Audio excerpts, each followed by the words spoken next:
Palavra da Verdade, com Hernandes Dias Lopes. Abra sua Bíblia comigo, por gentileza, no livro de Gênesis, capítulo 21.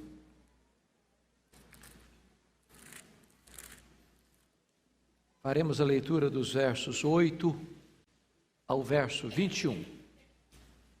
Gênesis 21, 8 a 21.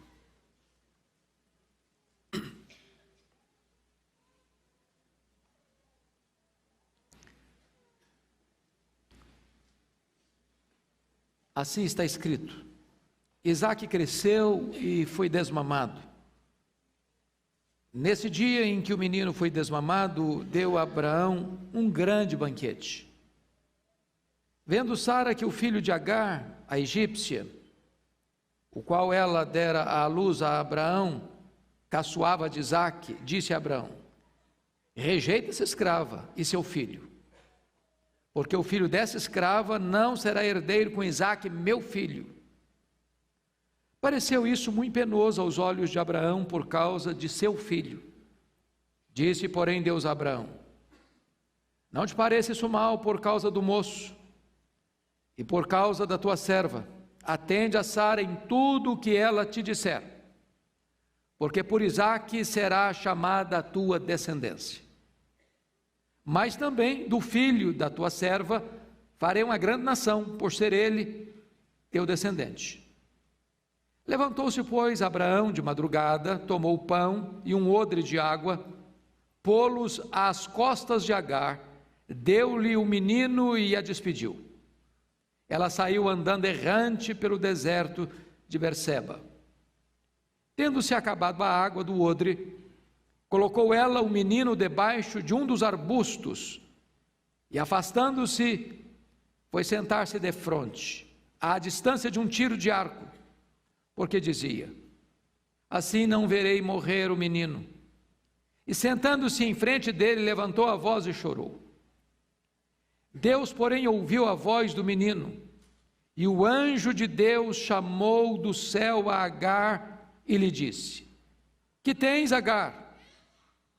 Não temas, porque Deus ouviu a voz do menino daí onde está. Ergue-te, levanta o rapaz, segura-o pela mão, porque eu farei dele um grande povo. Abrindo-lhe Deus os olhos, viu ela um poço de água, e indo a ele, encheu de água o odre e deu de beber ao rapaz. Deus estava com o rapaz, que cresceu, habitou no deserto e se tornou flecheiro. Habitou no deserto de Parã, e sua mãe o casou com uma mulher da terra do Egito. Amém. Eu quero pensar com vocês hoje sobre o tema: como transformar a crise da família em triunfo. E quero começar com uma chamada de Abraão, que vivia na terra de Ur dos Caldeus, um território idólatra, e Deus chama este homem para sair do meio da sua parentela e para ir para uma terra que Deus lhe mostraria, para fazer uma grande jornada pela fé. Abraão significa grande pai, e Deus prometeu a ele dar-lhe uma numerosa descendência, e por meio dele abençoar todas as famílias da terra. Mas tinha um problema: sua mulher era estéril. E ele saiu em obediência à palavra de Deus aos 75 anos de idade. Já tinham decorrido os 11 anos, e ele não tinha filhos, e parecia que a promessa estava adormecida. Então Sara teve uma ideia: Abraão, Deus está demorando demais, eu acho que Ele não vai cumprir a promessa conforme nós estávamos esperando. Então, pega a minha serva Agar, coabita com ela, e nós teremos filhos, não de nós dois, mas você terá filhos com ela, e eu vou considerar isso como uma vitória de Deus, cumprimento a promessa de Deus. Diz a Bíblia que Abraão concordou com Sara e coabitou com a sua serva, e ela concebeu, E no momento que ela concebeu, ela passa a desprezar a sua senhora Sara. E Sara vai reclamar isso com Abraão. E Abraão diz: olha, está nas suas mãos, faça o que você entender que é melhor. E diz a Bíblia que Sara humilhou Agar. Eu não sei até que ponto foi essa humilhação, mas foi uma humilhação suficiente para Agar sair de casa grávida e ir para o deserto. Quem sabe sem rumo na vida. Quando então um anjo do Senhor aparece para ela e diz: volta a sua senhora, humilha-se diante dela. E ela voltou. E o anjo disse: você vai chamar esse menino de Ismael, e esse menino vai ser grande, e esse menino vai ser pai de nações também. E ela volta, se humilha diante de Sara. O menino nasce, e agora o menino já está com 13 anos, quando também diz a Bíblia que Deus volta para Abraão e diz: olha, eu vou cumprir minha promessa. Abraão não acredita mais, ele já está velho demais, seu corpo já está amortecido, a Sara já não tem mais regras e além do mais é estéril. Aí Deus: eu vou cumprir minha promessa. E então diz a Bíblia, quando Abraão tem 100 anos, Sara tem 90 anos, nasce o filho da promessa, nasce Isaque. Eu imagino a festa, porque aquele que devia ser vovô agora é pai. Parece que ele está curtindo as duas coisas juntas. E diz a Bíblia que a Sara ainda amamenta o menino, e amamenta, penso eu, que não só alguns meses. E quando ela desmama o menino, e o menino era capaz de ser caçoado, de ser alvo de chacota e entender isso, diz a Bíblia que o Abraão deu um banquete. Eu nunca vi nenhum pai hoje dar um banquete porque o filho desmamou. Você já viu? Eu nunca vi. Esse é o negócio de ter filho velho demais, né? O certo é que nessa festa, nesse grande banquete, diz a Bíblia que Sara flagra o Ismael, que tem 14 anos, ou mais de 14 anos, diria eu, porque Abraão tinha 86 anos quando o menino nasce. Agora o Isaque nasce quando ele tem 100, portanto 14 anos, mais o tempo em que o Isaque mamou e foi desmamado. Eu quero dizer que o menino devia ter por volta de 15, 16 anos no mínimo. Agora imagina o que é um adolescente caçoar de uma criança. E quando Sara flagra o Isaque caçoando, o Ismael caçoando de Isaque, ela fica empanturrada de raiva, e ela toma uma atitude severa, grave, que já tinha feito lá atrás, há mais de 14 anos, e chega para Abraão e diz: rejeita essa escrava, porque o filho dessa escrava não será herdeiro com Isaque, meu filho.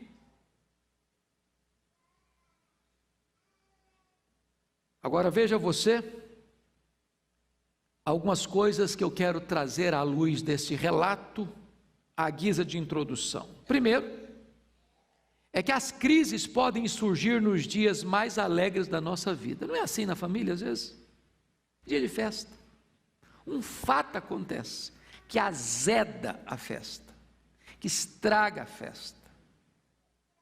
E de repente aquele momento que deveria de ser um momento de celebração se torna um momento de dor, de choro, de angústia, de humilhação e de despedida. Segunda coisa, as crises podem surgir das coisas mais tolas e mais comuns. Irmãos, não tem nada mais comum em família do que criança brigar. Não é verdade? E não tem nada mais complicado do que pai e mãe querer tomar partido de briga de criança. Você já viu pai e mãe entrar na briga de criança e cria inimizade? E cria problema? Criança briga, daqui a meia hora está brincando de novo junto. Não tem mágoa, não tem rancor, não tem memórias amargas. resolve o problema. Mas diz a Bíblia que Sara interfere na situação, e o problema que poderia ser resolvido de forma tão simples, se transforma num baita problema. Mas mais ainda, a título de introdução, as crises podem azedar o coração das pessoas mais piedosas. Irmão, Sara era uma mulher de Deus. Sara era casada com um homem de Deus. Sara era uma mulher que tinha um grande projeto na história. E ela agora age como uma mulher cáustica, egoísta, avarenta, amarga. E ela trata Agar como uma coisa, como um objeto. Rejeita essa escrava. Porque o filho dessa escrava não será herdeiro com Isaac, meu filho. Mas mais do que isso, as crises podem ter as motivações mais mesquinhas. Porque o que move o coração de Sara é o dinheiro, é a herança. Tudo passa por esse viés. O filho dessa escrava não será herdeiro com Isaac, meu filho. Parece que até hoje esse negócio de herança ainda causa problema nas famílias. Parece que até hoje ainda se briga por causa de dinheiro nas famílias. Parece que até hoje pessoas são desprezadas e desamadas por causa de dinheiro nas famílias. Mas mais do que isso, irmãos, eu quero fechar aqui a guia de introdução, é que as crises podem levar gente comprometida com Deus a ferir e machucar outras pessoas. E por isso que, quando Sara vai lidar com a situação, ela não cita o nome de Agar, rejeita essa escrava. Porque o filho dessa escrava também não tem nome. O único nome que ela cita é o nome do seu filho, porque o filho dessa escrava não será herdeiro com Isaac, meu filho. E note você, que ela está falando isso para quem? Para o marido dela. E ela poderia pelo menos dizer, o nosso filho. Já perceberam isso? Como às vezes os casais, na hora que a coisa pega, é o meu filho. Se está fazendo coisa boa, é meu filho. Se está fazendo uma arte, é seu filho que está fazendo arte. Pois bem, eu gostaria de olhar agora para essa passagem e entender o que fazer quando essas crises atingem a família, a nossa família. Então vamos olhar para o texto e vamos encontrar aqui algumas lições. Primeiro, creia que as falhas humanas, e as maiores e as mais graves, não podem frustrar os propósitos soberanos de Deus. Veja comigo os versos 12 e 13, por favor. Você pode ler comigo? Vamos lá? Disse, porém, Deus a Abraão: não te pareça isso mal, por causa do moço, por causa da tua serva. Atende a Sara em tudo o que ela te disser, porque por Isaac será chamada a tua descendência. Mas também do filho da serva farei uma grande nação, por ser ele o teu descendente. Irmãos amados, o que Deus está falando para Abraão é o seguinte: ó Abraão, atende a Sara. Não é que Deus está avalizando a atitude da Sara. Não é que Deus está dizendo, olha, a Sara está certa, maltrata mesmo, humilha mesmo, joga fora mesmo, descarta mesmo. O que Deus está dizendo é que apesar da gente errar na família, apesar da gente nutrir sentimentos às vezes nada bonitos no coração e expressar isso com palavras ácidas, apesar de todos os dramas e crises que a nossa família porventura venha a enfrentar, o plano de Deus, o projeto de Deus não pode ser frustrado. Deus é soberano. Se o plano de Sara era empurrar aquela mãe, aquele filho para o deserto da morte, Deus está dizendo, não é a vontade da Sara que vai prevalecer, é o meu propósito que vai prevalecer, é a minha vontade que vai prevalecer, é o meu plano que vai prevalecer. Toda essa história ainda está nas minhas mãos. E então, Abraão, descansa o seu coração. Eu estou dizendo isso a você, porque às vezes a gente passa momentos na família, irmãos, difíceis. Difíceis. Pensa comigo a história de um José sendo vendido pelos seus irmãos. A dor, desprezo, sentir-se um objeto descartável, mercadoria barata. Mas Deus, que trabalha nas circunstâncias que nós não vemos, que enxerga na curva, que enxerga no escuro, que tem o futuro nas suas mãos, no eterno agora, está dizendo: acalma o seu coração, o meu plano não pode ser frustrado. A dor que você está sentindo hoje, amanhã pode ser motivo de regozijo, de celebração e de expressiva vitória. Segundo ponto que eu quero chamar a sua atenção: creia que o seu limite extremo pode ser a oportunidade de Deus agir. Preste bem atenção nisso. Eu gostaria que você notasse profundamente essa lição, esse segundo ponto aqui. O seu limite extremo pode ser a oportunidade de Deus agir. O que acontece com Agar? Ela sai, diz a Bíblia, errante pelo deserto. O que ela tem? Uma sacola de pão e um odre de água. Mas isso é uma provisão muito pequena para uma longa jornada. Mas uma longa jornada pelo deserto. No deserto não tem estrada, no deserto não tem caminho. E ela vai andando errante pelo deserto.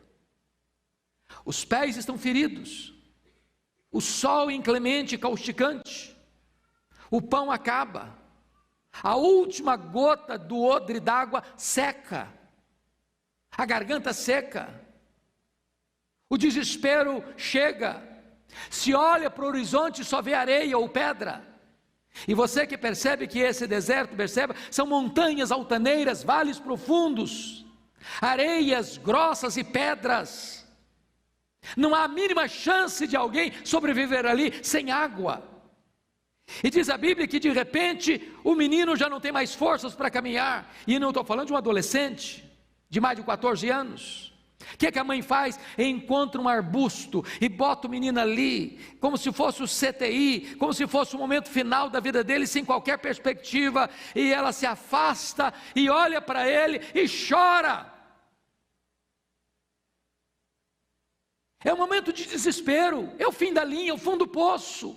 É uma situação que você diz: não tem mais jeito, não tem mais solução para mim. E exatamente nesse cenário crítico, nesse cenário desesperador, nesse cenário de não ter mais qualquer saída humana, que diz a Bíblia que Deus ouviu a voz do menino. É nesse cenário que Deus lá dos céus vê as lágrimas de Agar.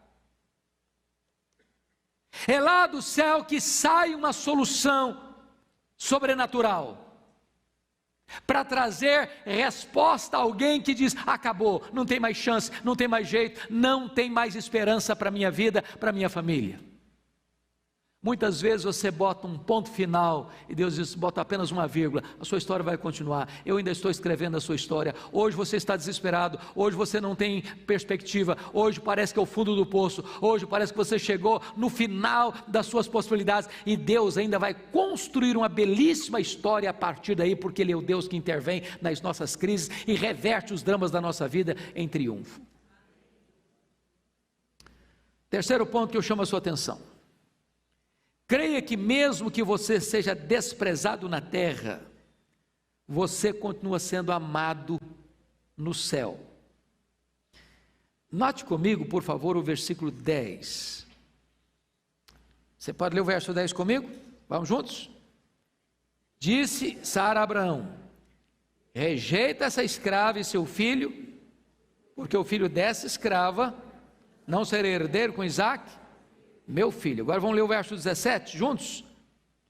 Deus, porém, ouviu a voz do menino, e o anjo de Deus chamou do céu a Agar e lhe disse: que tens, Agar? Não temas, porque Deus ouviu a voz do menino, daí onde está. Então vamos entender algumas coisas aqui. Primeiro, Agar foi descartada como um objeto imprestável. A ordem de Sara era: rejeita. Ô irmãos, a rejeição dói muito, não? Em qualquer nível da vida. Você já foi rejeitado alguma vez?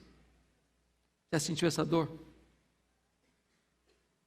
Se sentiu descartável? Você valeu algum dia na vida, hoje você não vale mais? Você era importante algum dia, hoje você não é mais? Note você isso. Agar enfia dentro de si esse sentimento de lixo, de montura existencial. Ela começa a partir daí o registro descartável diante da vida. É o abraço que não pode ser mais dado. É o telefone que é desligado na sua cara. É a porta que bate na sua cara e você não pode entrar. Mas em segundo lugar, veja comigo, ela foi tratada como um sujeito indefinido da história. Rejeita essa escrava. É um ser indefinido, ela não tem nome. Ela é um ser qualquer, ela não tem valor. Para Sara ela não tem valor, ela é uma essa. É um ser indefinido da história. Na verdade, Sara aqui está dizendo o seguinte: eu não me importo é com Isaac, meu filho, que os outros se danem, que passem fome, que morram de sede. Notem vocês que Sara oculta propositadamente o nome de Agar. O nome de alguém é a sua vida, é a sua identidade, é a sua pessoa. Quando você não cita o nome da pessoa, você está dizendo: eu desprezo você, você não tem valor para mim, você é uma coisa qualquer. É isso que Sara está fazendo. Terceiro lugar, ela se sente sem direito, sem vez e sem voz. O texto está dizendo: rejeita essa escrava. É escrava. E naquela época, e aliás, nota de rodapé, saiu um livro agora que vocês não podem deixar de ler, de Laurentino Gomes, Escravidão, primeiro volume. Leiam esse livro, você não poderá entender a história do Brasil, a história da nossa civilização, sem ler essa obra. E eu ganhei de um irmão muito querido aqui, porque eu procurei nas livrarias, não achei, e ele me presenteou. Obra magnífica. Escravo é alguém que não é dono de si mesmo, é propriedade do outro, que você faz o que você quer, você não tem que dar satisfação para ninguém. E Sara está fazendo isso com Agar, rejeita essa escrava. Agora veja você, que se ela recebe na terra esse tratamento de desprezo, de rejeição, de desvalor, olha o que Deus faz, no verso 17, confira aí comigo. Deus afasta dela o sentimento de desprezo e de rejeição. Olha o verso 17, Deus porém ouviu a voz do menino, e o anjo de Deus chamou do céu a Agar, e lhe disse, Sara não falou o nome dela, mas Deus falou. Na terra o nome dela foi ocultado, no céu o nome dela foi lembrado. Não tem nada que trata melhor os dramas da nossa alma, os complexos do nosso coração, os nossos sentimentos turbulentos, do que você entender que ainda que as pessoas um dia que valeram-se de você, agora rejeitam você, olha para você com desprezo, mas Deus conhece o seu nome, Deus valoriza você, Deus ama você, Deus se importa com você, Deus conhece o seu nome, e Deus clama dos céus pelo seu nome. Existe alguém que sabe que você não é uma pessoa e não um ninguém, que dá valor a você. Outra coisa, versículo 17 diz, que tens, Agar? Eu achei isso bonito, porque veja você, quando ela disse para Abraão, rejeita essa escrava, Agar não tinha direito, nem vez, nem voz. Ela não podia defender-se, ela não tinha com quem se defender, ela não tinha direitos legais para requerer. Mas o que Deus está fazendo é o seguinte, minha filha, você para mim tem valor, eu estou pronto a ouvir você, pode abrir o coração, o que você tem? Fala, desabafa, reparte, tira a tranca da alma, despeja tudo isso. Deus está querendo ouvi-la, essa é a sua carta de alforria, que ela tanto precisava, o nome dela é pronunciado do céu, num contexto de milagre. Quarta lição que eu gostaria de repartir com você nesse texto. Creia que o seu medo pode ser vencido, pois Deus, na sua hora mais crítica, manifesta-se a seu favor. No versículo 17, Deus diz assim: Agar, não temas. Em outras palavras, Agar, não tenha medo. Não tenha medo, porque Deus ouviu a voz do menino daí onde ele está. Meus irmãos, quantas vezes pai e mãe, avô e avó sente essa dor de olhar para o seu filho, para a sua filha, para o seu neto, para a sua neta e dizer: meu Deus, parece que acabou, não vejo mais saída, não vejo mais uma solução, não vejo mais uma resposta. Para você pensa: chegou o fim, Senhor. Aquele arbusto, irmãos, era um CTI. Ela está de longe olhando o seu filho, é agora que ele vai morrer, não tem mais chance, não tem mais jeito, não tem água, o menino está morrendo de sede, está desidratado, o sol é inclemente. E de repente Deus escuta a voz do menino. Deus escuta a voz do menino. Deus vê Agar. Deus se manifesta favoravelmente quando todo o medo tomava conta do seu coração. Eu quero perguntar a você hoje, que você que veio aqui, quais são os seus temores em relação aos seus filhos? Quais são os seus medos? Talvez alguns pais aqui criaram os filhos no caminho de Deus, hoje estão longe de Deus. Talvez você está olhando para o seu filho, para a sua filha e diz: meu Deus, parece que eu não vejo mais uma perspectiva de esperança, de vitória, de salvação, de restauração, de cura. Pois Deus é o Deus que se manifesta, é o Deus que intervém, é o Deus que abre uma porta, é o Deus que abre um poço no deserto. Então para com medo, descansa em Deus. Você perdeu o controle, Deus não. Você não sabe mais o que fazer, Deus sabe. Você não tem a solução, Deus tem. Você acha que os seus recursos chegarão ao fim, pois quando chegaram mesmo ao fim, Deus é poderoso para abrir uma solução nova no seu deserto, na sua dor, na sua angústia. Mas mais do que isso, em quinto lugar, olha comigo, creia que é tempo de você investir na vida de seus filhos. Olha comigo o versículo 18, leia comigo, vamos lá. Ergue-te, levanta o rapaz, segura-o pela mão, porque eu farei dele um grande povo. Eu gosto dessa expressão aqui, eu queria que você pensasse comigo. Deus poderia erguer aquele menino? Podia? Podia. Mas Deus não faz. Deus manda a mãe fazer isso. Se tivesse pai ali, Deus teria mandado o pai fazer isso. Mas naquele momento Agar é pai e mãe junto. Na realidade brasileira tem muitas mulheres que são pai e mãe. São provedoras e educadoras. Estão sozinhas. E agora Deus ordena essa mãe fazer algumas coisas. Primeiro, mudança posicional. Ergue-te. Às vezes nós não conseguimos ajudar os nossos filhos porque também nós estamos prostrados. Nós já jogamos a toalha. Nós já perdemos a esperança. Nós já choramos o gemido do desespero, da desesperança, do pessimismo crônico. Parece que não tem mais saída. Então Deus fala para essa mãe: você tem que ter uma postura física diferente. Ergue-te, põe-se de pé, pare de ficar prostrada, reaja.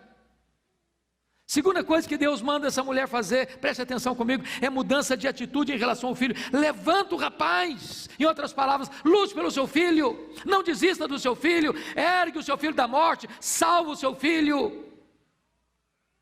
Essa é uma atitude, irmãos, que hoje ainda, embora em circunstâncias diferentes, nós precisamos parar e pensar. Muitos filhos prostrados, na incredulidade, na falta de fé, no amor ao mundo, no amor aos prazeres, no amor ao dinheiro, no amor às coisas que estão trazendo destruição para a sua própria vida. E Deus está ordenando a você e a mim, pai, a você e a mim, mãe, a você e a mim, avô e avó: ergue o menino, levanta o rapaz, invista nos seus filhos, não desista dos seus filhos. Você não gerou filho para a morte, você não gerou filho para o cativeiro, seus filhos são herança de Deus, lute por eles. Agora note mais no verso 18: segura-o pela mão, segura-o pela mão. Eu acho isso curioso, irmãos, porque se o Ismael já tinha mais de 14 anos, dá a impressão que quem tinha que segurar, o menino segurar a mãe pela mão. Um rapaz de 14, 15 anos hoje é alguém que sustância na força. Mas, para representar uma verdade espiritual, quem tem que segurar o menino pela mão, o rapaz pela mão, é a mãe. Segura pela mão, dá direção para o seu filho, dá instrução para o seu filho, dá firmeza para o seu filho, não abra mão dele, não desista dele. É isso que Deus está falando para essa mãe. É ser um pai como Jó, que ora pelos seus filhos. É ser uma mãe como Susana Wesley, que orava 1 hora por dia pelos seus filhos. Não desista disso. Mas o que eu acho maravilhoso, no último lugar aqui nesse ponto, mudança de atitude em relação ao futuro.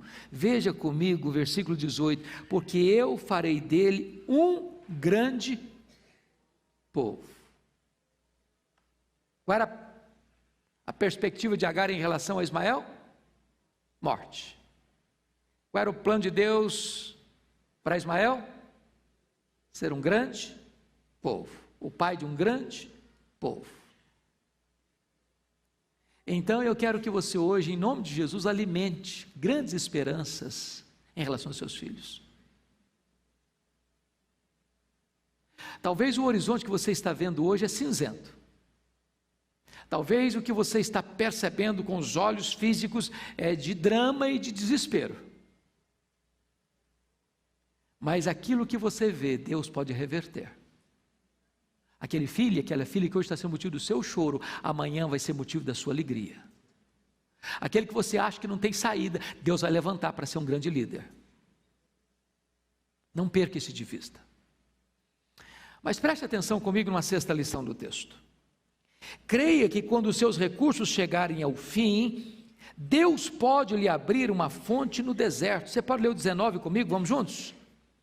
Abrindo-lhe Deus os olhos, viu ela um poço de água, e indo a ele, encheu de água o odre, e deu de beber ao rapaz. Eu já li tantos comentários sobre esse texto, e não encontrei nenhum que pudesse fazer uma defesa categórica, convincente, se o poço já estava lá, e Agar não tinha visto, ou se Deus abriu aquele poço naquele momento. Mas não importa, não importa.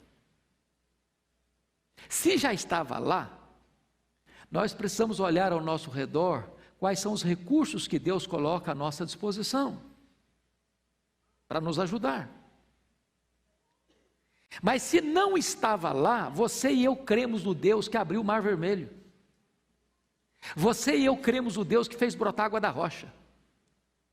Você e eu cremos no Deus que mandou codornizes do céu. Você e eu cremos no Deus que preserva 40 anos uma roupa sem ficar puída e as sandálias dos pés sem arrebentar as correias. Você e eu cremos no Deus que chama à existência as coisas que não existem. Então, o que o texto está querendo nos ensinar é que quando você chega ao final mesmo, literalmente o final dos seus recursos, Deus pode aí abrir uma fonte milagrosa para abastecer você, para sustentar você e para dar ânimo para você continuar a sua vida. Não jogue a toalha, não perca a esperança. Deus é o Deus que ainda hoje opera maravilhas e milagres. Todos vocês sabem que é impossível sobreviver no deserto sem água. Deus está abrindo uma fonte de vida. Deus está abrindo uma fonte de sobrevivência. Agar, que havia perdido tudo, o lar, o abrigo, o nome, o direito, a liberdade, o pão, a água, o teto, o sentido da vida, agora estava perdendo o filho, vê um milagre acontecendo diante dos seus olhos, um poço é aberto, e ela abastece o seu filho, para ele sobreviver. Mas deixa eu partilhar com vocês a 7ª lição: creia na necessidade de adaptar-se a novas situações. Você pode ler o verso 20 comigo? Vamos lá? Deus estava com um rapaz que cresceu, habitou no deserto, se tornou flecheiro. Então preste atenção. O que era o deserto para Agar? A morte. O que o deserto se transformou? No território da sobrevivência. Eles habitaram no deserto. Eles se adaptaram ao deserto. Eles fizeram a reengenharia na maneira de viver. E isso me ensina uma lição. Irmãos amados, nós precisamos ter habilidade e graça para nos adaptarmos aos novos lugares, a uma nova cidade, a um novo ambiente, a uma nova situação. A vida é feita de mudanças. Precisamos nos adaptar. Vocês sabem que eu ainda sou pastor em Vitória já há 34 anos. Existe uma coisa que eu jamais imaginava na vida, um dia, era sair de Vitória. Um dia eu perguntei para o reverendo Augusto, que morava aqui, falei, como é que é esse negócio de São Paulo? Ele disse, é uma loucura, mas é bom. E eu tive que concordar com ele, é loucura mesmo, mas é bom. Você aprende a amar. Você pega um trânsito de 2 horas para sair de casa para pregar em outra igreja, na Zona Leste, você ainda acha bom. É loucura. Mas você tem que se adaptar a uma nova cidade. Você tem que se adaptar a um novo emprego. Você tem que se adaptar a uma nova realidade econômica. A vida é feita de adaptações. Nós precisamos ter coragem de mudar a perspectiva, às vezes, de métodos. Eu estava lendo, pastor Ivan, uma coisa linda da igreja Myeonsong, quando nós estivemos lá há mais de 15 anos. Já era uma igreja de 55 mil membros na época, e o pastor titular da igreja disse que quando a liderança dele sabia que tinha alguma igreja, ou na Coreia ou fora dela, que estava crescendo, que as coisas estavam acontecendo, que Deus estava abençoando, que as coisas estavam indo de vento em popa, ele pegava a liderança dele e mandava lá, para saber o que está acontecendo aqui, como é que eu posso aprender? O que eu posso aprender para chegar lá e aplicar esses princípios? Isso é humildade. A verdade é a mesma, a teologia é a mesma, a doutrina é a mesma, mas nós temos que ter coragem de buscar novos métodos para alcançar melhores resultados. De repente o deserto não é o lugar da sua morte, o deserto é o lugar da sua vitória, do seu triunfo, da sua sobrevivência, do seu crescimento, onde você vai ser uma bênção e vai influenciar tanta gente.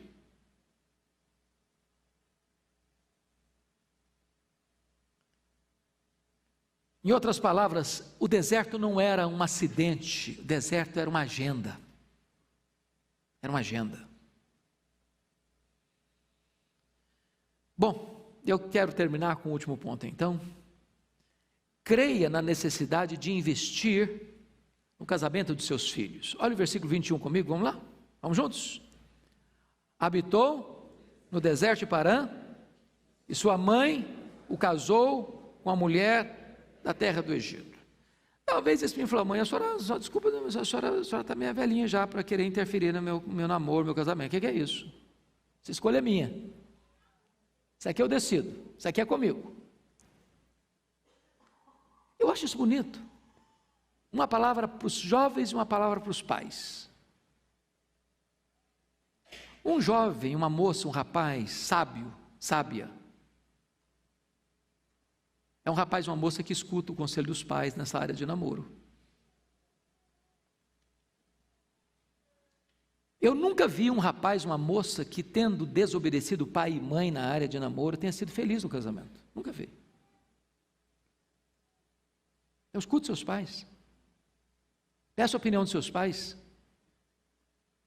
Busque aconselhamento dos seus pais.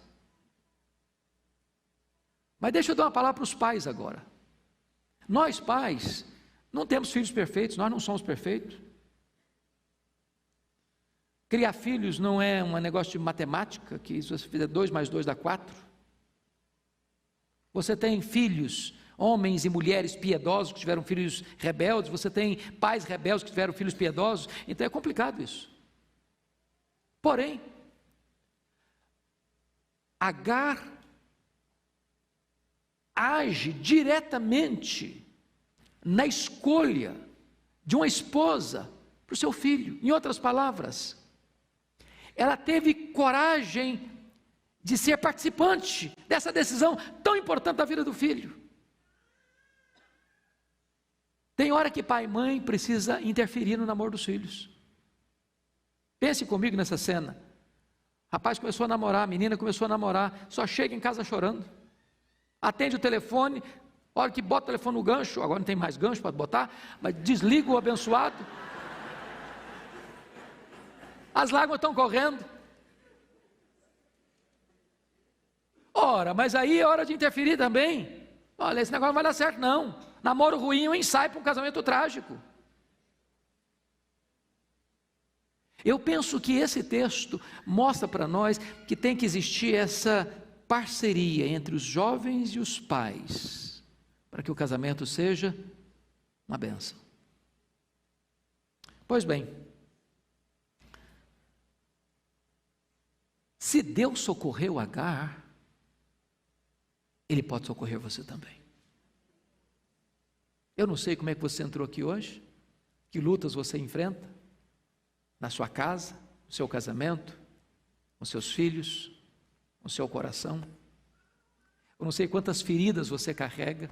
Talvez você tenha errado, você também humilhou as pessoas, e você hoje está colhendo o que você plantou. Talvez você tenha que se humilhar, pedir perdão. Eu não sei se você carrega na alma as dores de ser rejeitado, descartado, jogado fora de um relacionamento. Talvez você esteja hoje errante pelos desertos da vida, caminhando sem rumo, sem esperança. Talvez você entrou aqui hoje e o pão do seu embornal está acabando e a água do seu outro está acabando, e você só vê areia na sua frente. Talvez você olhe para a sua família e diz: meu Deus, só tem um arbusto agora, e o que me resta é chorar a dor do desespero, a morte está mostrando a carranca, o que eu vou fazer?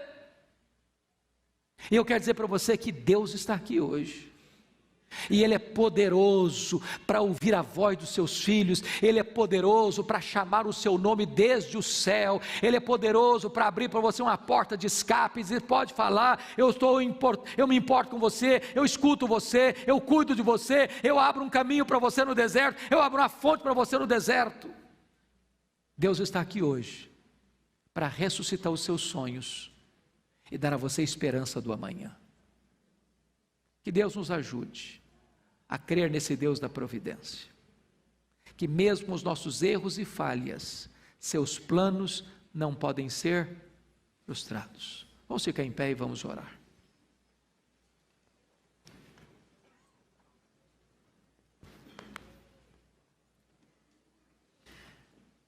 Ó Deus, nós queremos te render graças nesta hora, porque acabamos de ler a tua palavra e nela meditar. Tu és o Deus do ontem, tu és o Deus do hoje, tu és o Deus do amanhã. Tu és o Deus dos nossos pais, tu és o Deus da nossa vida, tu és o Deus dos nossos filhos. Tu és o Deus vivo de geração em geração, de eternidade a eternidade. Para ti não há coisas demasiadamente difíceis, nem mesmo impossíveis. Tu és o Deus Todo-Poderoso que está assentado no alto e sublime trono, e tu tens as rédeas da história em tuas mãos. Nós aqui, Deus, às vezes ficamos aflitos, desesperados até, só nos cabe o choro e o desespero. mas Tu tens o controle do universo, e Tu tens o controle dos detalhes da nossa vida. Então, Pai, nós Te pedimos agora, acalma o nosso coração, aquieta a nossa alma, tira o medo, Senhor, e dá-nos a confiança de que a nossa vida é Tua, que a nossa família é Tua, que Tu hás de conduzir a nossa família para cumprir os Teus planos e os Teus propósitos. Que seja assim para a glória do Teu nome, em nome de Jesus. Amém.